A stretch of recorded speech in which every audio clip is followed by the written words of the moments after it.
अर्थात सामान्य परिस्थितियों में सतह से ऊपर जाने पृथ्वी की सतह से ऊपर जाने पर ऊंचाई के साथ साथ तापमान में 6.5 डिग्री सेंटीग्रेड प्रति किलोमीटर की दर से कमी आती है। लेकिन कुछ विशेष परिस्थितियों में ऊंचाई बढ़ने के साथ साथ तापमान में वृद्धि हो जाती है, तो उसे इन्वर्जन ऑफ टेम्परेचर के नाम से जाना जाता है। इसका अध्ययन हम विस्तार से बाद में करेंगे। तो इसके लिए शीत ऋतु में जो धरातल जो होता है वो अपेक्षाकृत क्या हो जाता है, अधिक ठंडा हो जाता है। धरातल से पार्थिव विकिरण अधिक होने के कारण अधिक ठंडा होने से उसके आसपास की जो वायु होती है वो क्या हो जाती है, धरातल के संपर्क में आकर कंडक्शन मेथड के द्वारा अपेक्षाकृत उनका टेम्परेचर भी गिर जाता है, जिसके कारण धरातल से जैसे जैसे हम ऊंचाई की ओर बढ़ते हैं वैसे वैसे टेम्परेचर कम होने की बजाय बढ़ता जाता है। तो इसे ही इन्वर्जन ऑफ टेम्परेचर के नाम से जाना जाता है। क्षोभ मंडल में ही चक्रवात व प्रतिचक्रवात जैसी घटनाएं देखने को मिलती हैं। इस परत को कन्वेक्टिव रीजन के नाम से भी जाना जाता है, क्योंकि जो संवहन धाराएं होती हैं यानी वायु की जो ऊर्ध्वाधर धाराएं होती है वो मुख्यतः वायुमंडल की इसी परत तक सीमित होती है। इस परत की अन्य विशेषता यह है कि ऊंचाई में वृद्धि के साथ साथ वायु वेग में भी वृद्धि होती है। इस स्तर की ऊंचाई ग्रीष्म ऋतु में अपेक्षाकृत अधिक होती है और शीत ऋतु में कम होती है, जिसका कारण स्पष्ट है, क्योंकि ग्रीष्म ऋतु में टेम्परेचर अपेक्षाकृत अधिक होने के कारण जो संवहन धाराएं होती है उनकी ऊंचाई भी अपेक्षाकृत अधिक होती है। इसलिए क्षोभ मंडल की ऊंचाई ग्रीष्म काल में अपेक्षाकृत अधिक होती है। क्षोभ मंडल के शीर्ष भाग पर स्थित संक्रमण स्तर को जो इसे समताप मंडल से अलग करता है ट्रोपोपोज या क्षोभ मंडल सीमा कहा जाता है। जैसे कि ये ट्रोपोस्फियर है, ट्रोपोस्फियर के ऊपर लगभग 1.5 किलोमीटर मोटाई की एक परत ट्रोपोस्फियर और समताप मंडल के मध्य पाई जाती है। इस संक्रमण मंडल को ट्रोपोपोज के नाम से जाना जाता है। ट्रोपोपोज के नाम से जाना जाता है। इस ट्रोपोपोज के ऊपरी लगभग 50 किलोमीटर से 50 किलोमीटर तक की ऊंचाई वाले भाग को समताप मंडल या स्ट्रेटोस्फियर के नाम से जाना जाता है।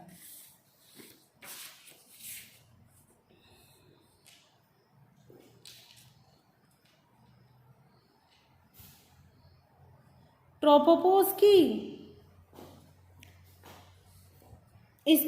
ट्रोपोपोज की ऊंचाई भी भूमध्य रेखा पर 17 से 18 किलोमीटर तथा ध्रुवों पर 7 से 10 किलोमीटर होती है, जिसका कारण मैं बता चुकी हूँ, क्योंकि ट्रोपोस्फियर की ऊंचाई ध्रुवों पर संवहन धाराओं के कारण अपेक्षाकृत कम होती है जो 8 किलोमीटर होती है, और भूमध्य रेखा पर संवहन धाराओं की ऊंचाई अधिक होने के कारण 18 किलोमीटर होती है। इससे ट्रोपोपोज जो होगी वो भी ध्रुवों पर अपेक्षाकृत 8 से 9 या 10 किलोमीटर के मध्य सीमित होगी, जबकि भूमध्य रेखा पर इसकी ऊंचाई अपेक्षाकृत अधिक होगी। विभिन्न अक्षांशों में इसकी ऊंचाई में भिन्नता पाई जाती है। ट्रोपोपोज एक संकरी व असमान मोटाई वाली परत है जो सभी प्रकार के मेघों व तूफानों की बाह्य सीमा को निर्धारित करती है। अर्थात जो वर्षा या मौसम संबंधी जो भी परिघटनाएं होंगी वो ट्रोपोस्फियर की इस सीमा के भीतर भीतर होंगी। ये जो ट्रोपोपोज होती है यह मौसमी घटनाओं की बाह्य सीमा का निर्धारण करती है। अर्थात जो बादल बनेंगे, जो वर्षा होगी, चक्रवात आएंगे, प्रतिचक्रवात आएंगे, इन सभी घटनाओं का संबंध सिर्फ और सिर्फ इस परत ट्रोपोस्फियर से ही होता है। ट्रोपोपोज की विशेषता है कि इसकी निरंतरता भंग हो जाती है, जिसका मौसम व जलवायु की दृष्टि से बड़ा महत्व है। ये दूसरी जो परत आती है वो है स्ट्रेटोस्फियर या समताप मंडल। ट्रोपोपोज के कुछ ऊपर से यह परत प्रारंभ होती है और इसकी ऊंचाई 50 से 55 किलोमीटर मानी गई है। अर्थात जो स्ट्रेटोस्फियर है इसकी ऊंचाई है 50 से 55 किलोमीटर। तो अगर बात की जाए कि स्ट्रेटोस्फियर की ऊंचाई अपेक्षाकृत जो मोटाई होगी वो अपेक्षाकृत कहाँ अधिक पाई जाती है, क्योंकि इसकी औसत ऊंचाई है 50 से 55 किलोमीटर।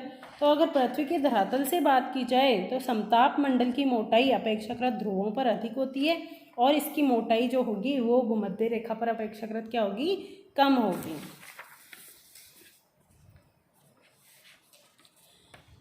इस परत की मुख्य विशेषता यह है कि जो ओजोन परत होती है, ओजोन परत को इसके नीचे वाले भाग तक, यानी जो स्ट्रेटोस्फीयर है उसके नीचे वाले भाग में ही लोग मानते हैं कि यहीं पर ओजोन परत पाई जाती है। और इस ओजोन परत की विशेषता क्या है कि सूर्य से आने वाली जो पराबैंगनी किरणों को ये क्या कर देती है, अवशोषित कर लेती है, अवशोषित या परावर्तित कर देती है। तो पृथ्वी के धरातल तक यह अल्ट्रावायलेट रेज नहीं पहुंच पाती।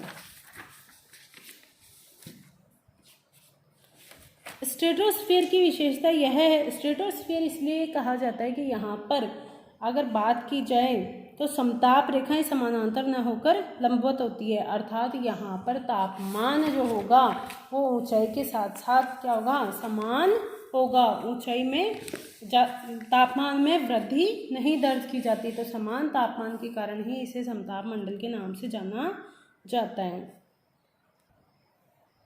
सामान्यतः समताप मंडल में तापमान की समानता पाई जाती है, लेकिन क्योंकि समताप मंडल के निचले भाग पर कौन सी परत है, ओजोन लेयर पाई जाती है, तो ये ओजोन लेयर क्या करती है, जो अल्ट्रावायलेट रेज है उनका अवशोषण करती है, जिसके कारण ये 20 से 25 किलोमीटर वाले क्षेत्र में तापमान में वृद्धि दर्ज की जाती है। समताप मंडल जो है वो जलवाष्प व धूल कणों से लगभग रहित होता है, जिससे इस स्तर में मेघों का निर्माण नहीं होता। कभी कभी प्रबल संवहनीय धाराएं ट्रोपोपोज को तोड़कर इस स्तर में थोड़ी जलवाष्प ला देती है, जिससे कुछ विशेष प्रकार के मेघों का यानी बादलों का निर्माण हो जाता है, जिन्हें कि मदर ऑफ पर्ल क्लाउड या फिर मुक्ताब मेघ के नाम से जाना जाता है। ठीक है, तो ये कई बार पूछा जाता है आपसे कि मुक्ताब मेघ विशेषता है। सामान्यतः अगर देखा जाए तो जो मेघ हैं वो मुख्यतः ट्रोपोस्फीयर की विशेषता हैं, लेकिन कई बार जो संवहन धाराएं होती है भूमध्य रेखा पर चलने वाली इतनी अधिक तीव्र होती है कि ये ट्रोपोपोज को भी तोड़कर क्या करती है, कुछ जलवाष्प समताप मंडल के निचले स्तर में ला देती है, जिसके कारण यहाँ पर विशेष प्रकार के बादलों का निर्माण हो जाता है। इन बादलों को मुक्ताब मेघ या फिर मदर ऑफ पर्ल क्लाउड के नाम से जाना जाता है। ग्रीष्म ऋतु में समताप मंडलीय तापमान में अक्षांशों के साथ साथ वृद्धि ध्रुवों तक बनी रहती है, किंतु जो शीतकाल होगा उसमें अक्षांशों के बीच समताप मंडल 50 से 60 डिग्री अक्षांशों के मध्य समताप मंडल सबसे अधिक गर्म रहता है। इस मंडल की मोटाई ध्रुवों पर अपेक्षाकृत अधिक होती है तथा कभी कभी विषुवत रेखा पर समताप मंडल बिल्कुल खत्म भी हो जाता है, यानी जब संवहनीय धाराओं की ऊंचाई अपेक्षाकृत अधिक हो जाएगी, ग्रीष्म ऋतु में टेम्परेचर अत्यधिक होने के कारण संवहन धाराएं अगर 40 से 50 किलोमीटर की ऊंचाई को भी पार कर लेती है तो भूमध्य रेखा के आसपास समताप मंडल का लोप भी हो जाता है। ओजोन स्फीयर, ओजोन स्फीयर अलग से कोई भी स्फीयर नहीं है। अगर बात की जाए तो ओजोन लेयर है, वास्तव में देखा जाए तो सिर्फ ओजोन लेयर पाई जाती है, जो कि समताप मंडल के निचले भाग की विशेषता है।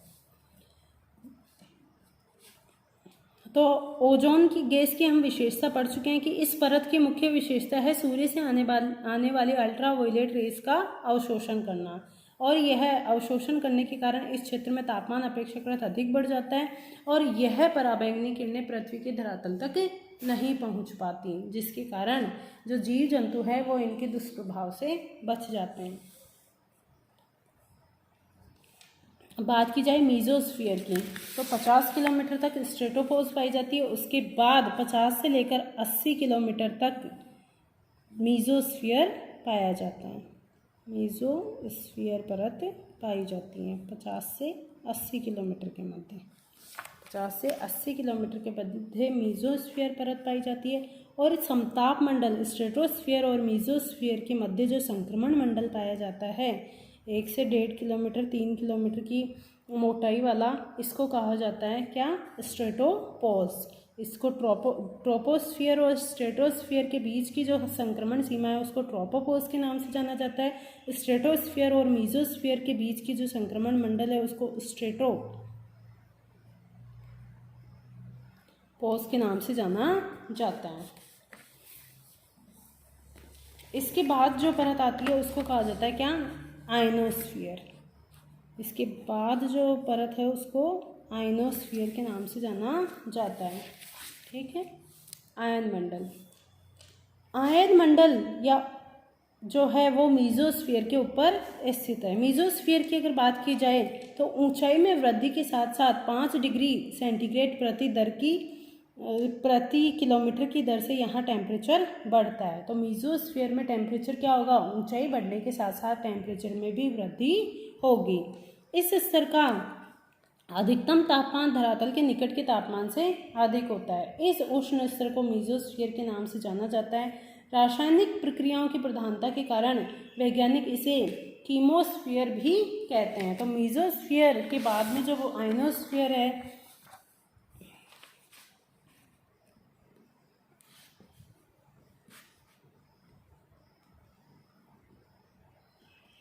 जो आयनोस्फीयर वाला जो लेयर है, मीजोस्फीयर और आयनोस्फीयर के मध्य जो संक्रमण मंडल पाया जाता है उसको मीजोपोज के नाम से जाना जाता है।